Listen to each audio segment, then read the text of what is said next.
Waktu itu kurang lebih sih sekitar harganya 7 jutaan. Ya, kalau saya masih ingat 7,5 juta lah tepatnya ya. Jadi waktu itu saya beli TV pertama saya 32 inch ya, yang full HD karena memang waktu itu harganya masih sangat mahal sekali dan TV ini tuh kayak mutakhir banget, gambarnya benar-benar bersih jernih. Buat main game saya ingat banget Xbox 360 tuh gambarnya jadi bagus sekali gitu ya. Nah, jadi kartu kredit itu buat saya dulu adalah suatu sarana untuk saya bisa membeli impian-impian saya gitu ya. Salah satunya yaitu waktu saya beli itu terus saya convert ke cicilan jadi saya bayar per bulan. Dan ternyata mulai kayaknya seru ya bisa beli-beli ini itu gitu. Nah, akhirnya saya beli lagi macam-macam yang saya belanjain sampai akhirnya saya punya masalah hutang kartu kredit. Dan waktu itu bisnis lagi baik-baik aja gitu. Sampai di satu momen ternyata mengalami penurunan karena banyak sekali yang istilahnya naro yang komitmen untuk bayar, jadi kayak arisan gitu ya. Tapi dia nggak bayar, jadi karena nggak bayar saya nggak dapat komisinya. Ya, nah terus ketika itu ya saya jadi nggak punya uang buat bayar. Saya ingat banget waktu itu mama pernah marah ngamuk gitu ya. Dasar kamu anak nggak bisa dipercaya kata dia. Ngomong aja lu terus gitu kan. Ngomong bisa janji-janji nggak pernah diwujudin gitu, ngomongnya nggak bener kata gitu kan. Nah dia marah, terus saya sedih banget tuh waktu itu gitu ya. Nah eh dan ternyata berdampaknya cukup banyak ya kalimat itu. Jadi dasar anak laki-laki nggak bisa dipegang, cuman bisa janji-janji doang, omongan lu nggak bisa dipegang. Nah, jadi lumayan berdampak, berefek. Akhirnya saya jadi kayak menghindari banget sama yang namanya kredit. Ya, semua kartu kredit saya hindarin. Ada beberapa kartu kredit saya waktu itu langsung saya gunting ya karena kayak saya anggap kartu setan lah gitu. Jadi bolak-balik saya buat gestun ya nebus utangnya buat supaya bisa ini saya cuman hidup dari bunga ke bunga aja yang saya bayarin gitu. Dan saya muter otak terus gimana caranya saya supaya bisa ngeberesin masalah utang ini. Dan setelah saya berproses di masa sekarang saya baru ngerti bahwa selama ini saya memandang kartunya yang salah, kartunya yang kartu setan, kartunya yang negatif gitu. Tapi ya setelah saya memahami bagaimana cara kartu kredit sebenarnya bekerja dan itu menjadi sebuah alat ganti pembayaran aja, ya ternyata itu malah banyak memudahkan saya gitu. Dan memang digunakan sesuai dengan fungsi yang sebenarnya. Bukan untuk berhutang, tapi untuk memudahkan proses pembayaran. Karena kalau kita bawa nenteng duit kemana-mana banyak gitu ya, ya eh, repot aja gitu. Terus kalau misalkan bisa bayarnya mundur 1 bulan, ya lumayan itu juga memudahkan juga buat kita gitu ya. Nah jadi sekarang saya masih pakai kartu kredit buat bertransaksi misalkan di luar negeri segala macam. Itu kan juga harus pakai kartu kredit ya, nggak bisa pakai debit juga.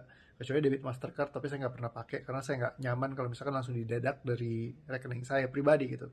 Jadi saya ngerasa akan lebih lebih safe, lebih tercover sebenarnya sama kartu kredit. Tapi itu juga nggak selalu seperti itu. Jadi tetap perlu untuk berhati-hati ya dengan penggunaan kartu karena banyak banget yang istilahnya dengan cara yang tidak tepat mereka lakukan istilahnya ya tanda kutip hacking atau semacamnya kayak gitu. Nah jadi yang penting banget memang kita perlu menyadari diri kita sendiri bukan untuk punya mental menyalahkan. Selalu banyak sekali orang yang kayak nyalahin orang lain, nyalahin kartunya, nyalahin apa aja. Ibaratnya gini, kalau misalkan Anda nyetir mobil, terus nabrak, jangan Anda salahin mobilnya. Ini mobilnya ngaco nih mobilnya, nabrak ini gara-gara mobilnya kekencengan gitu. Ya, salah siapa yang nggak bisa ngerem, nggak tahu kapan ngerem, kapan ngegas ya kan? Tapi kalau tahu kapan ngerem, kapan ngegas, beloknya gimana, caranya gimana semuanya, ya sesuai dengan fungsi-fungsinya, Anda gunakan sesuai koridornya. Kalau mobilnya dipakai kebut-kebutan ya, yang salah siapanya? Memang salah mobilnya, bukan salah orangnya.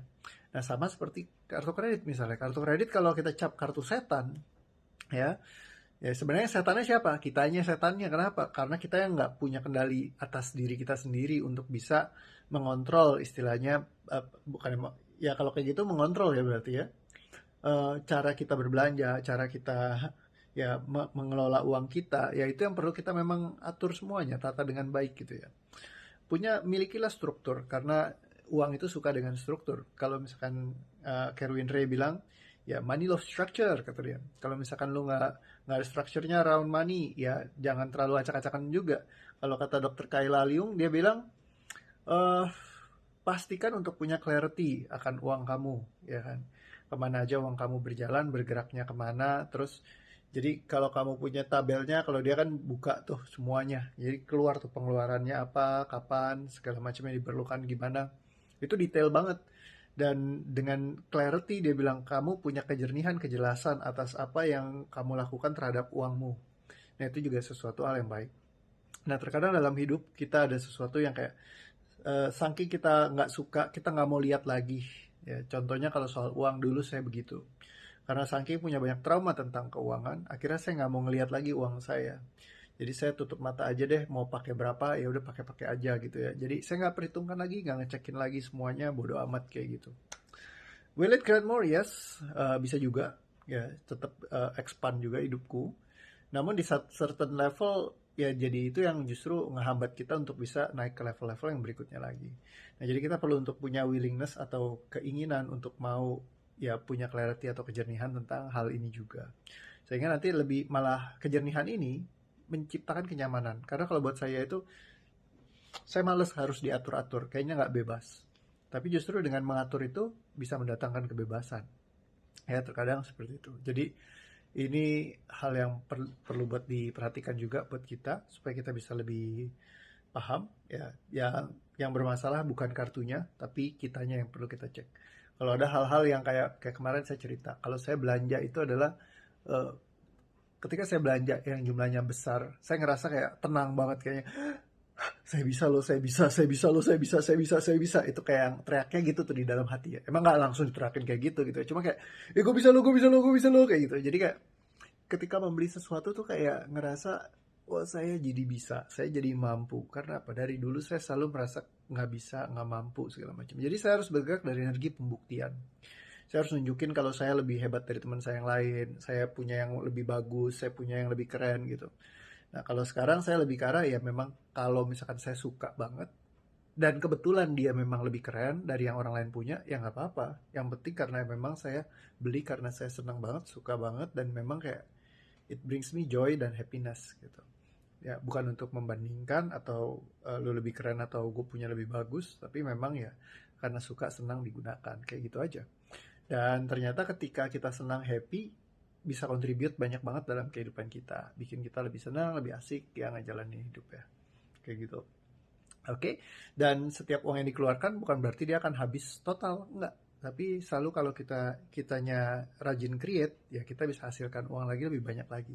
Sehingga ketika walaupun kita belanjakan, uang akan lebih banyak datang. Ya, kalau misalkan di Bible disebutin kan, ada orang yang berhemat dengan luar biasa, tapi mereka tetap aja susah, tetap aja miskin, tetap aja nggak punya uang. Tapi ada orang yang ya benar-benar dari energi keberlimpahan ya, sehingga ketika waktu menggunakan uangnya pun malah mendatangkan lebih banyak lagi rezeki dan berkat dalam hidup mereka. Ya, jadi penting banget untuk kita bergerak dari energi kelimpahan, bukan dari energi kekurangan. Bukan belanja karena kita butuh untuk diapresiasi, butuh lebih keren, lebih hebat, lebih bagus dalam tanda kutip dibandingkan dengan orang lain. Ya, cara ngelihatnya gimana gampang deh. Kalau Anda ngelihat teman Anda yang lebih sukses, dia bisa beli ini, beli itu, bisa bangun ini, rumah, bangun mall, bangun apa, koleksi jam tangan 2 miliar satu biji, ya kan, mobil mewah, bejeret, ya ada 19 gitu, setiap hari tuker. Nah, terus Anda merasa minder, Anda merasa sedih, Anda merasa kecil, Anda merasa Anda kayak nggak berprestasi seperti dia. That's, ya, problemnya di situ. Ya ketika kita buy in kepada sebuah masalah dalam hidup kita yang namanya membandingkan dengan orang lain. Jadi nggak usah dibandingin, karena apa? Selalu akan ada langit di atas langit. Selalu ada orang yang lebih hebat dan lebih baik. Tapi bukan jadikan alasan Anda juga tidak berkarya, tidak berkreasi. Banyak orang yang memilih untuk diam dengan berlandaskan alasan kan semuanya juga yang nggak usah ngebandingin sama orang lain. Ya terus toh rezeki juga nggak dibawa mati gitu kan, ngapain bikin ini bikin itu, ntar juga sama kuburan kita segede gitu doang gitu ya. Ya itu mereka menggunakan alasan untuk mereka tidak berkarya karena mereka malas, alasannya itu sebenarnya simpelnya seperti itu, karena mereka takut, mereka alasannya itu. Nah jangan sampai kita masuk dalam energi seperti itu. Semoga bisa belajar sesuatu dari yang hari ini. See you again dalam video berikutnya. Bye bye.